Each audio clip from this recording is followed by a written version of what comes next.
When Air Force Sergeant Bart Burns tried to speak publicly about a UFO he encountered, he was confined to quarters and shipped out. They're not going to reward you for reporting an incident like that. Now, for the first time in over 20 years, he tells Sightings the whole story. There's nothing I'd ever seen in aviation. Then, the Batzel family has moved 11 times, not because they wanted to, but because they're being stalked by spirits. 3 out of the 4 of us got pushed down the flight of stairs by unseen hands. Can our dreams reveal the future? These women say yes. Exactly a month after I had this dream, Richard had a massive heart attack and died. There are a lot of skeptics on the police force. And in London, those who work with this cop believe he sees crime in a different way.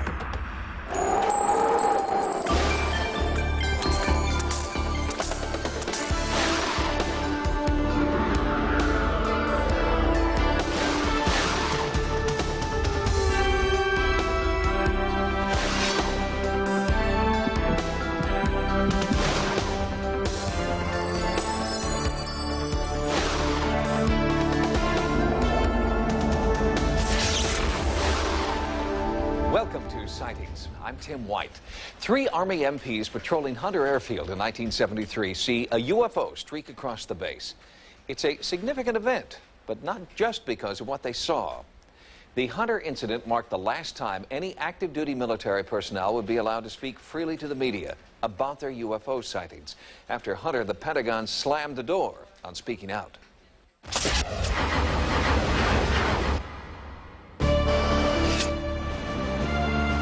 Among the historic landmarks in and around the graceful southern city of Savannah, Georgia, is Fort Stewart and Hunter Army Airfield. It was here, in the early morning hours of September the 8th, 1973, that a watershed UFO event occurred. The sighting of a brilliant oval craft by military police patrolmen was to be the first in a series of UFO encounters over a number of military bases throughout the United States. The Hunter event was also significant because it seemed to sound a death knell for the government's open door policy regarding UFOs. It's 2:30 a.m. Specialists 4th Class Bart Burns and Randy Shade are on a routine patrol of the base perimeter. It's easy duty. The base will be closed in just a few weeks and nearly everyone and everything has been shipped out. Suddenly, a bright light catches Sergeant Burns' attention. It hovers just above the treetops, then suddenly dives directly at the MP's car.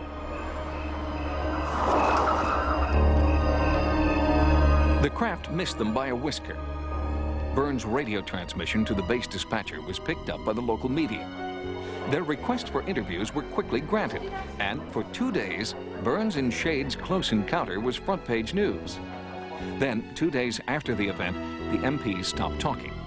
And within 2 weeks, both were transferred to different bases. That only tells me one thing. When they confined these MPs to the base and then shipped them out after the sighting, they were trying to cover that sighting up. Something very spectacular occurred there. Investigator Lawrence Fawcett has been researching reported UFO intrusions at military bases for over 30 years. He has co-written a book on the subject titled The UFO Cover-Up. A former police lieutenant, Fawcett believes Hunter was the first in a series of incidents where vocal military personnel were punished. I've seen this numerous times in other cases where in the beginning the people involved would begin talking only to be shut up later on or shipped out. The government gag should have kept the Hunter UFO safely shrouded in obscurity, but the MPs were not the only people who saw the UFO. Savannah News Press editor Marcus Holland was an eyewitness. He reported seeing an oval craft streak across the sky, emitting red, green, and white light. I've never seen a plane moving at that type speed, and there's just no plane that could fly that fast. I didn't know whether to be scared or not. I just, I said to myself, you know, could this be a UFO? You know, is that what I'm seeing? But I just had no idea. It just flashed across, went down, and went, to me it looked like it went down on the backside of Hunter Field, which would have been perimeter road area. On September 8th, 1973, Jerry Smith and her son Albert, who was 9 years old at the time, were driving home to Savannah when they both saw the UFO.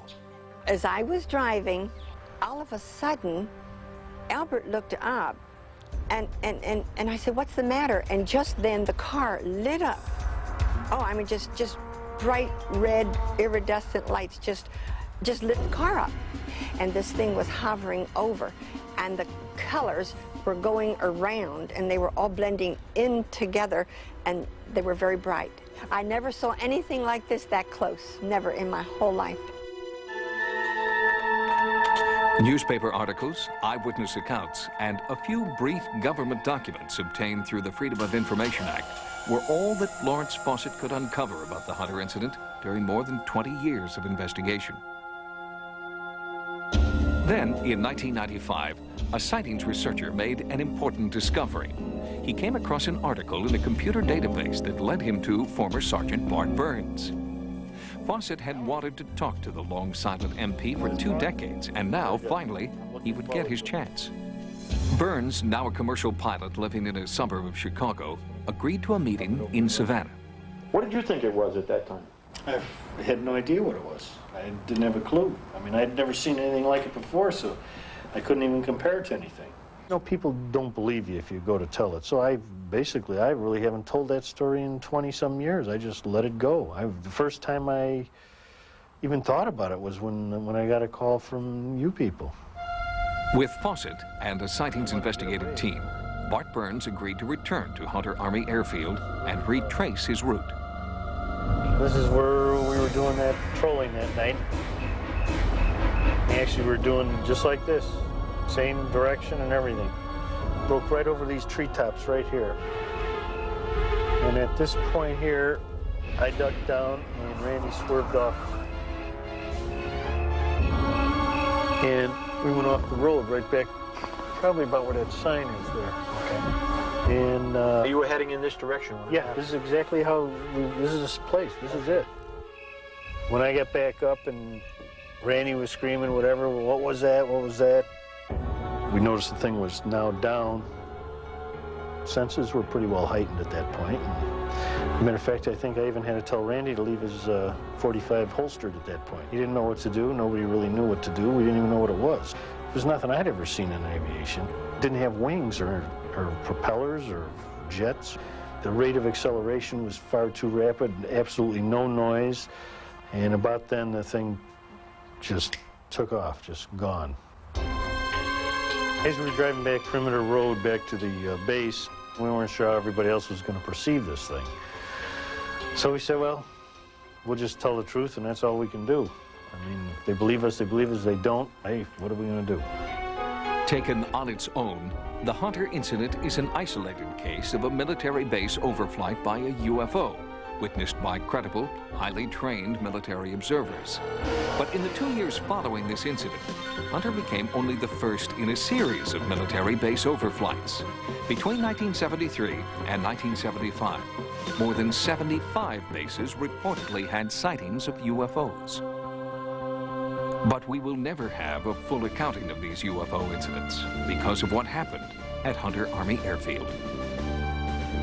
Within the structure of the military and that, they're not going to reward you for reporting an incident like that.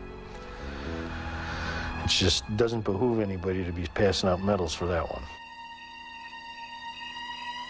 Sightings has also located Alexander Murray, the dispatcher who received the original UFO report. Sightings will bring you his interview on a future program. Investigator Larry Fawcett is still trying to locate the second MP who witnessed the UFO alongside Bart Burns. The former MP's name is Randy Shade, and in 1973, Shade was a Spec 4 at Hunter Army Airfield in Savannah, Georgia. Next, a London police detective who knows the spirit of the law. I'm questioning the spirit, and I tend to ask a lot of questions of those that are communicating with me. In Great Britain, psychics have to be licensed and registered. Among the roster of registered psychics is Keith Charles, a man who believes that he has a sixth sense about where and how a crime has been committed. Charles uses this psychic ability every day in his work. He is the world's only registered psychic police constable.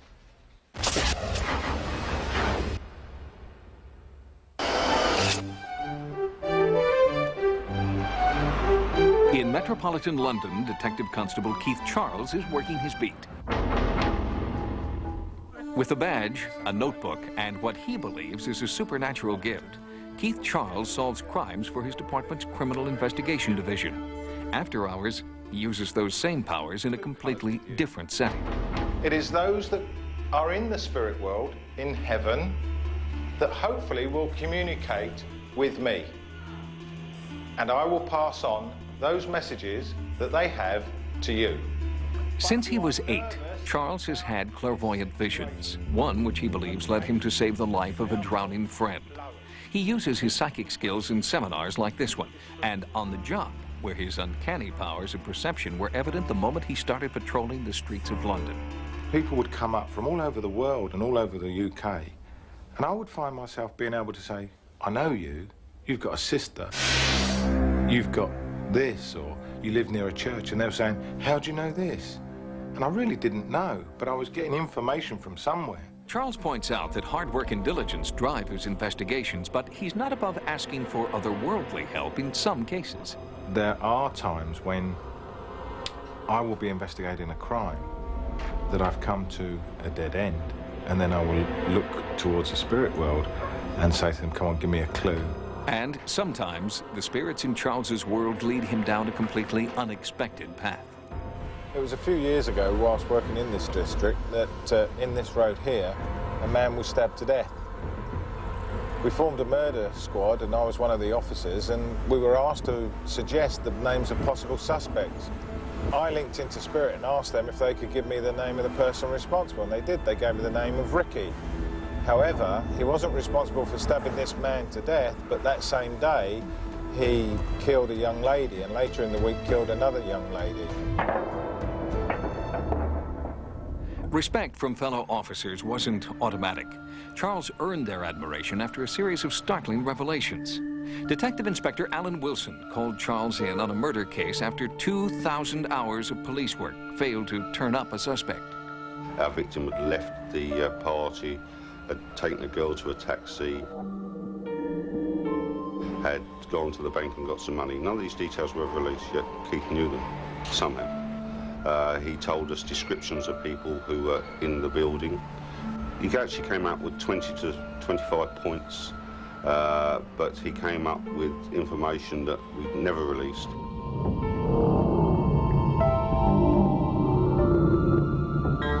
Even the most skeptical members of a naturally reticent force had to admit Keith Charles had a way of knowing beyond logic and reason.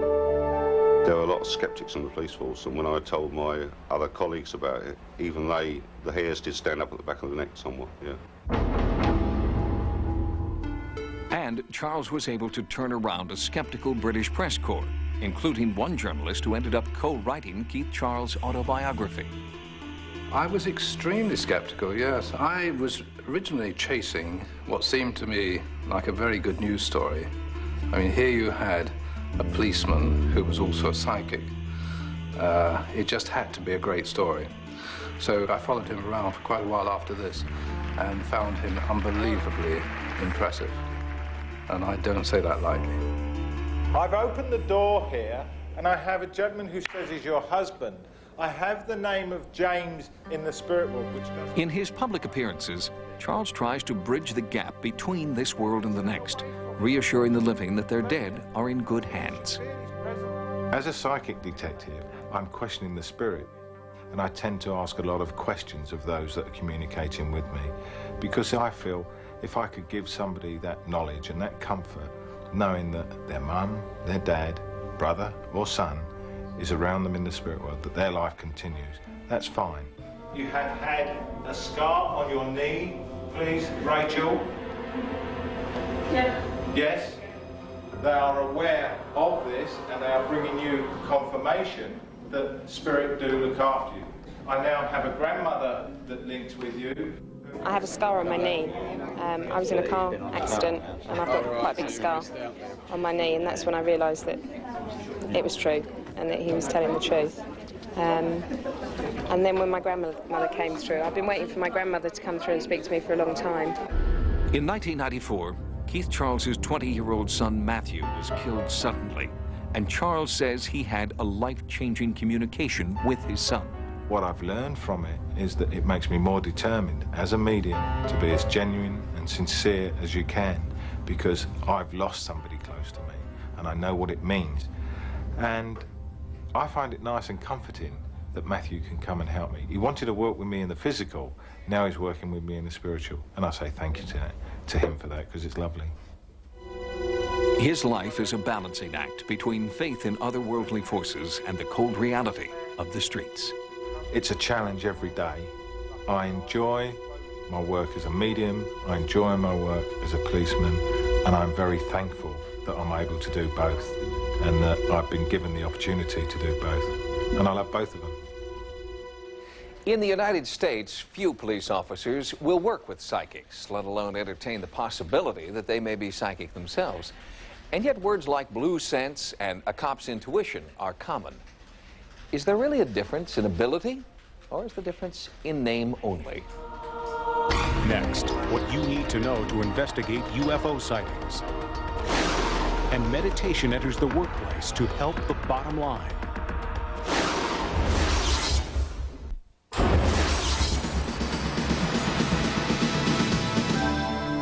Here are some of the stories Sightings is following in the news.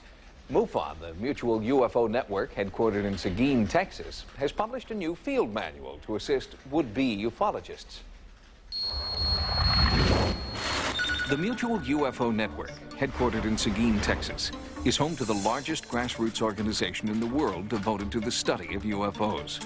The driving force behind the organization is its legion of volunteer field investigators. At the present time, we have over 1,000 field investigators that go out and interview people that have had sightings, obtain the data, the facts, any material evidence, and so forth. Every MUFON investigator is given a field investigator's manual, a step-by-step guide designed to help them document UFO sightings in their area.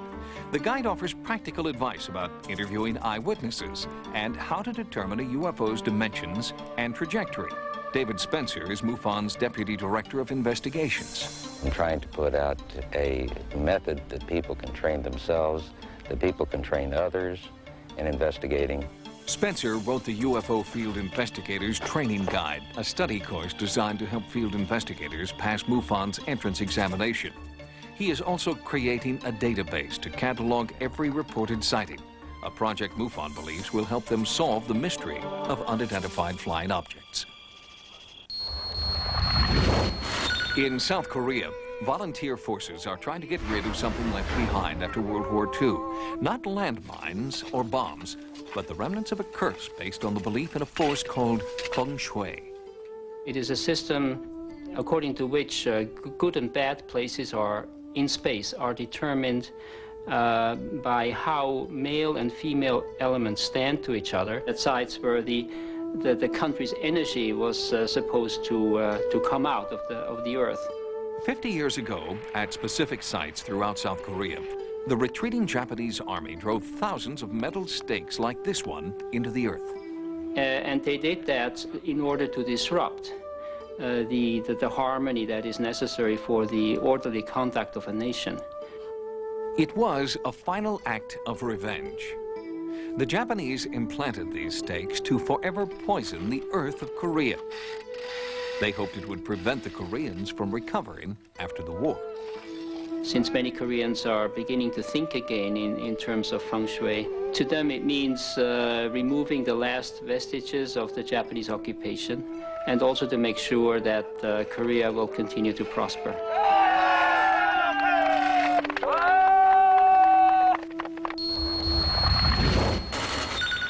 In Pacific Palisades, California, Toby and Fred Weissman are the co-directors of the Maharishi Vedic School and Transcendental Meditation Program. Both have been trained by Maharishi Mahesh Yogi, who introduced Transcendental Meditation, or TM, to the West 35 years ago. Now, TM is being taught to major corporations all over the world. The analogy we use is that a wise gardener doesn't water every leaf on the tree. Instead, he waters the root, and then all aspects of the tree flourish. In Woodland Hills, California, Paul Werland is an engineer and the president of Real Estate Development Service.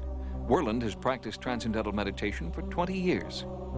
It's probably been my single most effective management tool, in that not only does it create greater focus and capability of solving problems for myself personally, but because I pay my employees to meditate on company time, I find that it creates a similar quality in their thinking. Worland's meditation policy is strictly voluntary.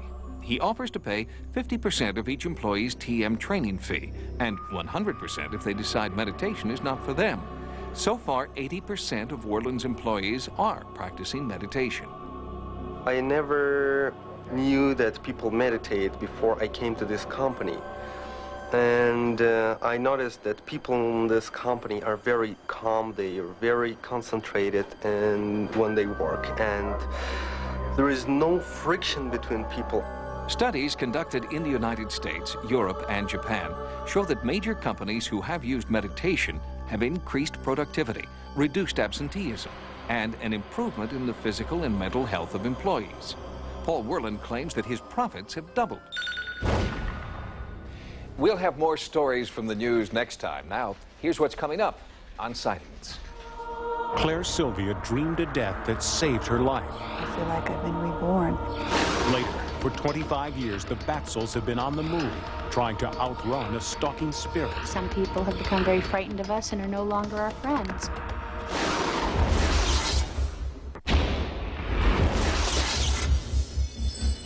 Many researchers who study sleep and dreaming have come to believe that dreams are images created by the brain in random bursts. To ascribe any meaning to these unconnected images is nothing more than a parlor game or an outdated mode of psychoanalysis. But anyone who's ever had a dream, and that's all of us, has experienced the feeling that these images must mean something. The brain must be sending us a message.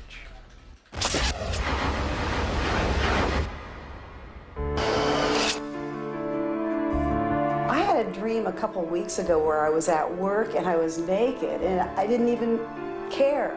I had a dream that where I was flying and the plane crashed into a large lake. I'm late for an appointment, so I'm going to go by taxi. While sitting there in business clothes, I discover I'm wearing bedroom slippers. We have many, many images while we're asleep, and the brain turns these images into stories. The mind is a traveler, carrying us away to a different place, a different time, bending and reshaping reality. It is the secret world of dreaming. And while science may have discovered how we dream, they still don't know why we dream. We have to realize that dreams are us. They're an expanded dimension of who we are. This is a level of consciousness like none other that everybody has access to. Dreams have been valued for centuries as a source of insight, guidance, and even prophecy. While they sometimes have the power to frighten us, they can also inspire us. Sometimes the ideas and the concepts we have when we are dreaming are just as useful or even better than what we have during wakefulness. Robert Louis Stevenson would go to his dreams for short stories. Dr. Jekyll and Mr. Hyde came to him in a dream. Mozart had dreams about his compositions. Everybody dreams, but some people sleep so heavily they don't get a recall. Therapist Betty Bethards became interested in dreams and their meaning after she herself had a series of prophetic visions following a near-death experience. When you start listening and working with dreams, more and more teachers come to you. And they'll show you exactly what you're doing wrong, but they do it symbolically. If you take your dreams literally, they don't make any sense. But the symbolism does. Carol Bianco sought out Betty Bethards for assistance in interpreting her dreams. Carol had become concerned after her dreams took on ominous overtones that she did not understand. Then one strange dream began taking over her waking hours as well. Carol could not interpret the connection between the key images in the dream, her deceased sister and brother-in-law, and her boyfriend Richard. Dream happened over at my sister and brother-in-law's house, and I was looking out at the property below when I spotted Richard, the man that I loved and had been living with for 8 years. And I thought to myself, that's funny, what's he doing there? And so I followed him with my eyes, and I thought, well, I'll go open the front door and greet him. So I opened the front door, and instead, Stella and Bill drove up in this big white pickup truck. Exactly a month after I had this dream, Richard had a massive heart attack and died. When I remembered that dream, Rich had been in the dream and had gone out of sight, and that Stella and Bill, ironically, had come in a pickup truck. They came to pick him up. Precognitive dreams are very much of a puzzle. We really don't know how this happens. Perhaps somebody gets information during the day that they don't recognize or realize. Does the sleeping brain somehow know and understand things the waking mind does not? Claire Sylvia says yes. In 1983, she was diagnosed with a usually fatal disease, primary pulmonary hypertension. Before the heart-lung transplant that would save her life, Claire had a prophetic dream. The one dream that I had, which really puzzled me, was I had to drink 4 glasses of milk a day, and that really puzzled me. And it wasn't until after the transplant, when I started taking my anti-rejection medicine, cyclosporin, that they would give it to me in 4 little cups of milk. After her transplant, Claire's waking hours were filled with unusual thoughts she did not understand. After a few days in the intensive care, they asked me the very profound question of, now that you've had this, what do you want more than anything? And what came from me was, I'd die for a beer right now. And I was startled as they were, because I didn't know where that came from. I'm not a beer drinker. After her release from the hospital, the bizarre, inexplicable cravings intensified. The first thing I did when I got into my car was find a Kentucky Fried Chicken place to get chicken nuggets. This is something I ordinarily don't do. I didn't even think about it. Then Claire had a dream that told her why she was having thoughts that were not her own. One of the first dreams that I had about 6 months after the transplant was of a young man that I was friendly with, and I was about to leave him to join some kind of performing group, and I turned around to come back to him and say goodbye to him, and as we came together, we kissed, and I felt like I inhaled him into me. When I awakened from the dream, I felt exhilarated, and I felt that it was the deepest breath that I had ever taken, and that this must have been my donor in my dream, whom I knew in my dream to be Tim. The only information Claire had received about her donor was that he was an 18-year-old who had died in a motorcycle crash. The name Tim was only a dream. It wasn't until over a year later, when I had met my donor family, and we were talking about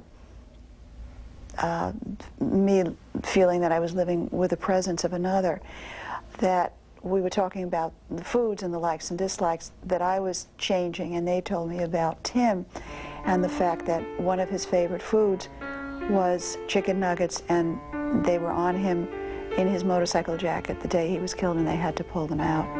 It is the uncanny intersection of the dream world and the real world that compels many to believe that there is more to dreaming than mere electrical impulse or chemical reaction. The dream state is just one of many levels that's available to us. So if we can learn to use it and to integrate the insight, we will feel that our lives have more meaning, more direction, and we will certainly have a greater understanding. Nearly everyone dreams, but not everyone remembers what they dream. If you'd like to improve your ability to recall dreams, Betty Bethard suggests sleeping with a pad and pencil beside your bed. Expecting to remember often triggers an actual memory. Next, psychic Peter James contacts the spirits that have stalked a family for 25 years. I'm not afraid of you. You don't belong here anymore.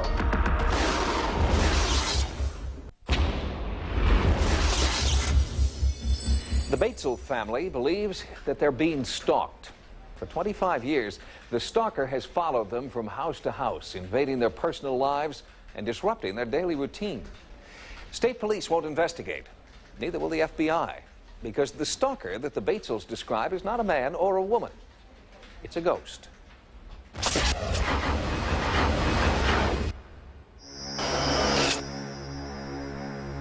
It's a very uncomfortable feeling. You're living in a home and you're not really alone. It's a feeling Beth Batesel has had for more than 25 years. It's harrowing. It's tiring. It's very frustrating.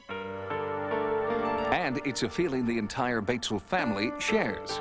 Since 1970, they have been on the run, pursued by strange, unseen forces that they do not understand. Bob and I got married in 1970, and after a year of working and saving, we bought our first home in New Brunswick, and that's where this particular phenomena all began.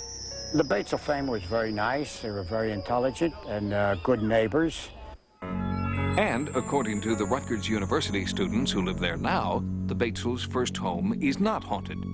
I've never felt any strange feelings like anybody's watching me or anything. I never have any problem being alone in the house. But it was quite a different story when this unassuming duplex was occupied by Beth and Bob Batesel. At first we thought it was each other pulling tricks on each other, things being moved, lights being left on. We were beyond skeptical. Where someone told us we heard noises upstairs, we would have said, sure you did, you know. What really sealed it, we were sitting and watching the news one evening, and all of a sudden there was an odor, and we were both kind of looking around, watching the news, but concentrating on the odor, and suddenly something came into our vision sight, and that was a cigarette. It was a lit cigarette, and it was floating down from our ceiling. Beth and Bob moved out, started a family, and continued to be haunted. The next significant house would have been in Clinton, New Jersey, where 3 out of the 4 of us got pushed down the flight of stairs by unseen hands. As the children grew up, the ritual of packing, moving, and unpacking became just another part of life. As a family, they have lived in 11 different houses throughout the state of New Jersey. Recently, they decided to try a more rural setting in the woods near Lake Ariel, Pennsylvania. When we moved here, we thought that it was the best thing we could do for the simple reason that it was out of state. But even putting 200 miles between themselves and their last home has not kept the unwanted hauntings off their trail. Some paranormal force has followed them here. Lisa and Laura Batesel were the first to sense that something was terribly wrong in this house as well. We were watching TV, and she said, look, and I turned and I looked, and I saw something in the window. Lisa came tearing up the stairs, telling us something. She was babbling. It was my cat hanging by a rope with its eyes gouged out. I knew nothing had happened to the kitten. I knew that what they had seen was an apparition of the kitten. Over the years, Beth and Bob have consulted numerous paranormal investigators, including psychologist Carl Schlotterbeck.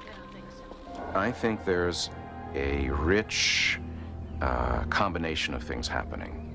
One, I think that there are spirits attached to them as a family. They're great hosts for people in bodies and outside of bodies. In their newest home, Schlotterbeck has taken hundreds of photographs and believes he has been able to capture evidence of spirit forms on film. It was highly irregular because they are things that I've never seen in photographs before. Even the large light that looks like it would be lens flare still doesn't fit the typical pattern of lens flare because there wasn't a source of light. The photos are an important document of the Batesel haunting, but for Beth, it feels like too little, too late. The ordeal over these last 20-odd years has very much affected me and my whole family and those who we know. Some people have become very frightened of us and are no longer our friends. Sightings asked psychic Peter James to consult with the Batesel family and try to make contact with the stalking spirits. Hello? Give me a sign that you're here. Identify yourself. Peter agreed with Carl Schlotterbeck's assessment. The Batesels were being followed by spirits, but Peter also sensed a strong force attached to this house in particular. I get the letter R first, then George, and then the last name that has a Y in it. Okay? That's correct. The original owner's name was George Robert Kenyon. Did he die tragically? Did he die abruptly? Yes, he did. He got killed by a train in 1937. Who's here? Identify yourself. From what I got, just a brief glimpse of the female, it reminded me of you for just a quick moment. There was a particular time when Bob saw an entity that looked like me and thought it was me because it was clothed in something that I happened to be wearing at the time. I feel two females, one being a child, the other an adult, and I felt a lot of sadness from the child entity. And in the room where the bunk beds are in the basement, I felt a lot of sadness. I wanted to cry, and I wanted to be held, and I heard that music box, and I kept calling for Daddy, Daddy. And just a few hours after Peter James's emotional connection with the spirit of an unknown child, a thin, eerie wail was heard, as if the spirit had perhaps felt the connection too. Roughly speaking, it's Is that Mommy? Yeah. Not Dad.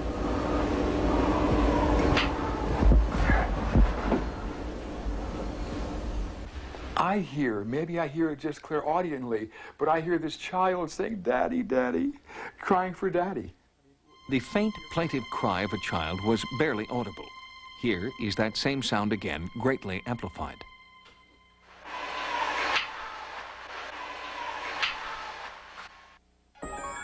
Take it easy. Come forth, I'd like to help send you on. You don't belong here anymore. That night, Peter claimed to make contact with both of the spirits, and he came to believe that Beth Batesel is a kind of spirit magnet, unwillingly attracting lost souls. I think Beth is being stalked. I think she's being followed. She has an aura that I think attracts these entities to her. Peter believes that Beth has a special kind of spiritual energy that is comforting to these spirits, and that while the haunting activity may appear frightening, the Batesels must understand that the forces here are not trying to harm them. We've learned many things. We never thought that the houses we moved in were haunted. We always felt that they were following us. I don't believe that houses are haunted at all. I think people are haunted. Since Peter James's visit to the current Batesel home, the unsettling haunting activity has subsided. However, the spirit they now know as George continues to make his presence felt. The family believes that he may never leave entirely, but they have a better understanding of how and why he haunts them. Next, Sightings uncovers astonishing similarities between UFOs over Nellis Air Force Base and Mexico City. There's also 4 little bumps on there.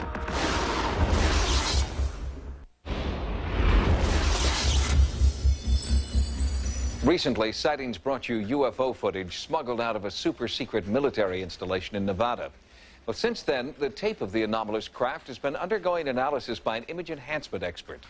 As Sightings correspondent Carla Wold reports, this expert has found similarities between the Nellis craft and many of the UFOs sighted in the long-term flap over Mexico City. Since 1991, an alarming number of UFOs have been sighted by thousands of people in the skies above Mexico City. Now the strange invasion seems to be spreading north. On this unknown aircraft, T1 control doesn't know what type of aircraft it is either. You are hearing the voice of the American military, monitoring a UFO as it hovers over a secret desert facility, part of Nellis Air Force Base in Las Vegas, Nevada. As part of Sightings' ongoing investigation into the Nellis craft, the video is being analyzed by a Defense Department subcontractor specializing in image enhancement. He believes the Nellis UFO bears an uncanny resemblance to many of the UFOs observed over Mexico City. Concerned that his startling conclusions could compromise his top-level security clearance, his identity is being concealed. This is the Nellis Air Force Base. Right, this is the Nellis Air Force Base range footage. Now, this piece of video right here was taken in 1991 during the eclipse in Mexico City. What specifically did you notice that was similar? There appears to be 4 little bumps on there, and there's also 4 little bumps on this guy. We did do some extensive work on this spine area, this ridge along the top, and along this area here. And when we enhance these areas, it reconstructs very similar.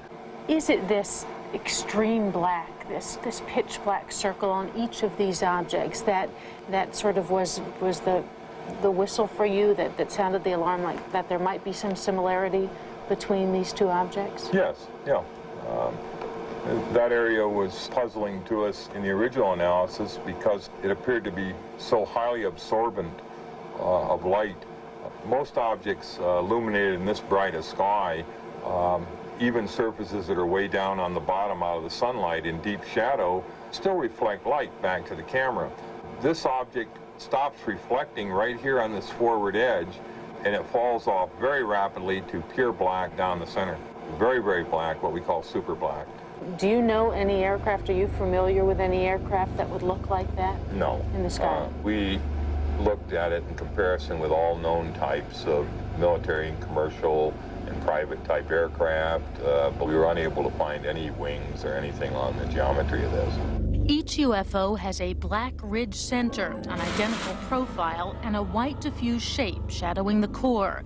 But these are not the characteristics that excite our expert, who's trained to analyze minute detail in satellite photos. We took some video from a golf ball coming up through the sky and down to the green, produces a similar object to a UFO. It's a small white dot in the sky. We were able to go to those images and with very minimal work, able to bring out the dimples in the golf ball in flight. When we look at these images, we can't get the definition of the geometry that we would expect for objects as close as this one was to a very good camera. The objects by nature are fuzzy or undefined or unclear. This one was shot by a very expensive tracking camera on a very stable mount. This one was shot by a handheld consumer video camera. And there's no difference in resolution. And we find that puzzling, that no matter how many of these images you get from whatever source, they all have that ball of cotton syndrome or that fuzziness to them. When they were seen only over Mexico City, it was a phenomenon. Now that the activity of seemingly identical UFOs has spread into American airspace, it can only be called a trend. The sightings investigation will continue. The Mexico City mass sightings continue unabated. After more than 4 years of persistent UFO encounters, there is still no consensus on what or who is responsible for these unexplained aircraft. I'll bring you my own report from Mexico City on a future edition of Sightings. If you've had a paranormal experience, please write to us at Sightings. Sightings can also be contacted at America Online at keyword Sightings. At the Sightings Forum, download images, sounds, and QuickTime clips. Also, join us daily in our chat room, live on AOL. Until next time, remember, no mystery is closed to an open mind. For Sightings, I'm Tim White. Next on Sci-Fi, Dark Shadows.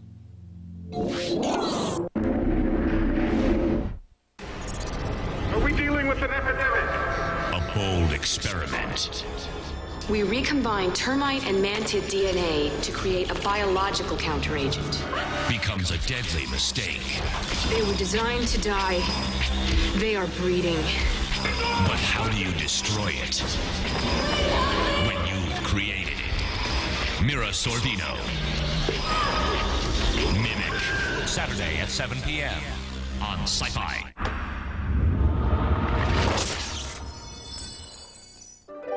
Thank you.